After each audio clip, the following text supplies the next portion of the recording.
Problem ये है कि सोसाइटी आपको बताती है कि कभी भी पीछे मत हटना, नेवर बैक डाउन या I will not let it go या स्टिक टू द प्लान। ऐसे फ्रेजेस बहुत ज्यादा मिल जाएंगे आपको और लोगों को लगता है कि ये बेस्ट चीज है दुनिया की। लेकिन ऐसा समझिए कि आप एक प्लेन में हैं और आपको सामने दिख रहा है कि कोई प्रॉब्लम है, आपको घूम के कहीं से चले जाना चाहिए, लेकिन आप नहीं मानते। आप बोलते मैं ऐसे ही जाऊंगा और फिर क्या होता है? क्रैश। इससे तो बेटर ये होता ना कि हम थोड़ा सा डिटूर ले लेते या पिवट कर लेते और फिर घूम के उसी रास्ते पे वापस चले जाते। यहाँ पे आप अगर सोच रहे हो तो गोल जहाँ पे आखिरी में पहुंचना है वो ज्यादा इंपॉर्टेंट है।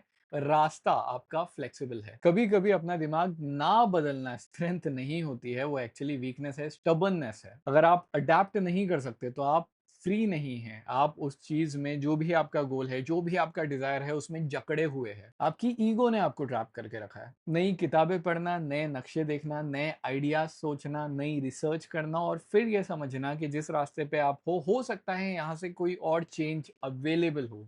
ये चीज, ये रिसर्च आपको अपना कोर्स करेक्ट करने में मदद करती है। विंड चलेंगी, अगर बहुत जोर से आंधी आएंगी तो पेड़ आराम से बेंड हो जाते हैं और जो पेड़ बेंड हो सकते हैं वही टिकते हैं।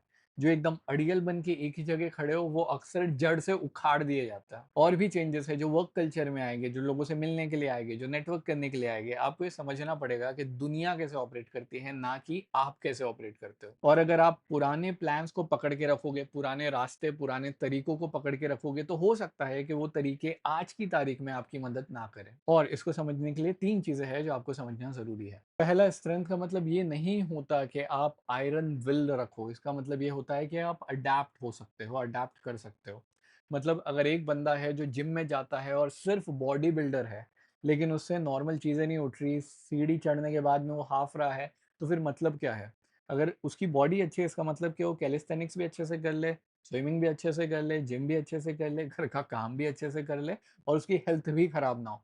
ऐसे इंसान को आप रियल में स्ट्रेंथ वाला बोलोगे, वरना बाकी सारी चीजें शो के लिए मानी जाती है। दूसरी बात, फ्लेक्सिबल होना आपको वीक नहीं बनाता है, ये अक्लमंदी है। जो लोग फ्लेक्सिबल होते हैं वो वक्त के हिसाब से खुद को ढाल के ऑपरेट कर लेते हैं और उस वक्त से निकल जाता है। और ये खड़े रहना वहां पे और खुद को उस तूफान में संभालना आपको रिजिलियंट बनाता है। और सही आजादी ये है कि आप रोज सुबह में उठे और आपको क्या करना है वो आप अगेन एंड अगेन चूज करें, बार बार। अगर आप ऐसे काम करते हो तो आपको ट्रैप्ड फील नहीं होता है। मतलब रोज आपने एक डिसीजन लिया है एक चीज से स्टिक रहने का, एक चीज से स्टिक करने का, और उसी को तो हम कंसिस्टेंसी बोलते हैं। लेकिन ये चॉइस हर दिन आपके दिमाग में बनता है। इसका मतलब हम अंधाधुंध किसी भी चीज को चूज नहीं कर रहे, किसी भी चीज के पीछे भाग नहीं रहे।